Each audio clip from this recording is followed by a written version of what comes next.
జగన్మోహన్ రెడ్డి గారు press meet పెట్టడం అయితే జరిగింది. ఆయన ఏమంటున్నారంటే లిక్కర్ స్కామ్ అనేది జరగలేదు, కేవలం కావాలని అరెస్టులు చేస్తున్నారు, కక్షపూరితంగా అరెస్టులు చేస్తున్నారు అంటారు. దానికి ఏమంటారు? ఎందుకు జరగలేదు బ్రో, లిక్కర్ స్కామ్ జరిగింది కదా. జరగకుండా ఇప్పుడు చంద్రబాబు ఏదైనా సరే పేపర్ ద్వారా వెళ్తాడు, పేపర్ ద్వారా జరిగింది కాబట్టి ఇప్పుడు జగన్ పార్టీ అనేది 11 సీట్స్ పడిపోవడం గల కారణం కూడా అదే అవుతుంది కదా. ఇప్పుడు కూటమి ప్రభుత్వం బాగా చేస్తుంది. ఇప్పుడు దాన్ని ఎవరు ప్రజలు కూడా దాన్ని అది కరెక్ట్ అని చెప్పింది రాంగ్ అని ఎవరు అంటారు, అది కరెక్ట్ అని అంటున్నారు. దానికి మరి జగన్మోహన్ రెడ్డి గారు ఏమో ఏం తప్పు చేయలేదు అంటున్నారు. చాలా మంది జగన్మోహన్ రెడ్డి గారు బాగా సన్నిహితులు అరెస్ట్ అవుతున్నారు. దానికి మీరేమంటారు?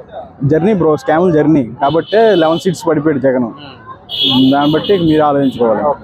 సో మరి జగన్మోహన్ రెడ్డి గారు ఏమంటున్నారంటే కూటమి ప్రభుత్వం పాలన ఏం బాగాలేదు, అభివృద్ధి లేదు, సంక్షేమం లేదు అంటున్నారు. దాన్ని మీరు ఒప్పుకుంటారా? నెక్స్ట్ 15 years కూటమి ప్రభుత్వం వస్తుంది బ్రో. మరి అభివృద్ధి లేకపోతే ఎలా వస్తుంది? ఇప్పుడు రోడ్లు అంతకుముందు రోడ్లు లేవు, ఇప్పుడు రోడ్లు వేసారు. ఇప్పుడు అంతకుముందు కంపెనీలు లేవు, కంపెనీలు వస్తున్నాయి. అమరావతికి మనకి రాష్ట్రానికి క్యాపిటల్ లేదు, ఇప్పుడు క్యాపిటల్ వచ్చింది. కేంద్ర ప్రభుత్వం నుంచి మనకి ఫండ్స్ తీసుకొచ్చారు. ఇంకేం కావాలి? మరి జగన్ గారి ప్రభుత్వం ఉన్నప్పుడు అభివృద్ధి బాగా జరిగింది, ఇప్పుడు బాగా జరుగుతుంది. ఇప్పుడు జరుగుతుంది కదా బ్రో, ఇప్పుడు జరుగుతుంది కదా. అంతకుముందు ఏం అభివృద్ధి ఏం జరగలేదు. అంతకుముందు చంద్రబాబు గారు ఉన్నప్పుడు 2014లో గెలిచినప్పుడు క్యాపిటల్ పెట్టారు, ఆ క్యాపిటల్ అభివృద్ధి చేయలేకపోయాడు. 3 capitals అని చెప్పారు. సౌత్ ఆఫ్రికాలో అయితే అభివృద్ధి చెందలేదు కదా 3 capitals అనేది.